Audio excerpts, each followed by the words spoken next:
when they were unveiled at the fair, they were widely recognized as being the best of all the murals at the fair, and certainly the Indiana Hall, where these murals were displayed, was considered really the best of all of the state halls.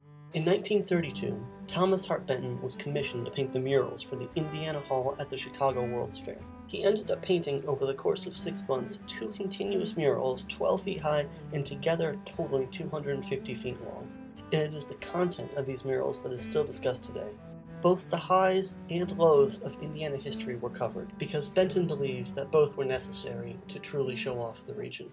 Well, the panel is actually in the 1920s, and the title for this particular panel is kind of a little bit confusing. It's down here we have the parks, then we have the circus, the Klan, and the press. So it's all of these various subjects in a kind of a circular pattern, which is quite different than the rest of the mural cycle. There are over 250 linear feet, so it's a very long panel, and this is only one small segment.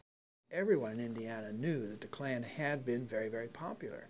Everyone was embarrassed by that, and many people, most people perhaps, wanted that not to be part of Indiana's history. They wanted to shove it under the rug. They wanted to hide it. And Benton was the kind of guy, and one of the reasons I very much liked Thomas Hart Benton was he was the kind of guy who didn't want to do that. He said, no, no, no, this is part of our history. This is who Indiana was. This is what Indiana was, and it ought to be there. It should be there in the mural. And so he put the burning cross and the robed figures marching in that mural. The panel is still notorious for including the Ku Klux Klan in the background. Today, it hangs in Woodburn Hall at Indiana University, and some students have historically been opposed to showcasing such a painting in a classroom.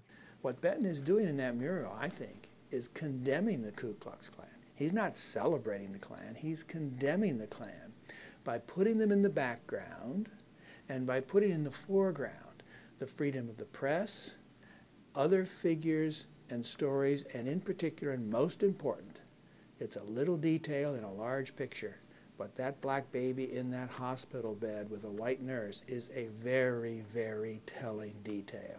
And what that baby is doing, and what that scene is doing, and what those figures in the front of the mural are doing, is condemning the Ku Klux Klan, because Thomas Hart Benton abhorred the Klan, abhorred what it stood for, was very much against it.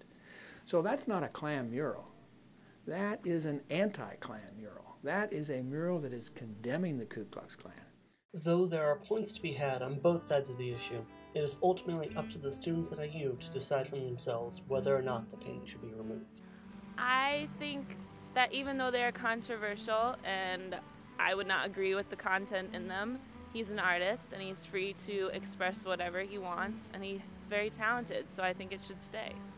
We do have the freedom of speech, freedom of expression.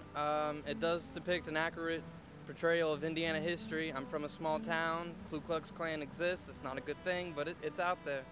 But this campus really prides itself on a diversity of students from all different backgrounds and cultures, and I would say the vast majority, spanning across all races, gender, ethnicities, whatever, would find this painting offensive to be in a university setting. So it would almost be proper to remove the painting, to remove any sort of ill feelings towards the university.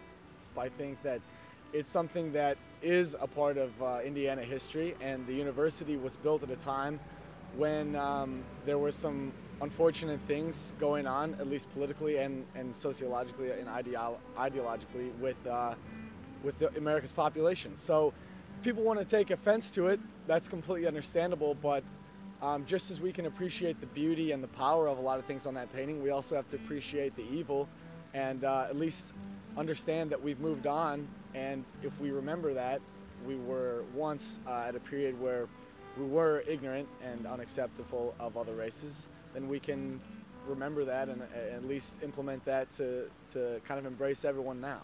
I would hope that students at Indiana University would do that. Give that mural a chance to speak. Give Thomas Hart Benton a chance to speak to them and maybe come to the conclusion I have. If not, okay, then we'll have to disagree.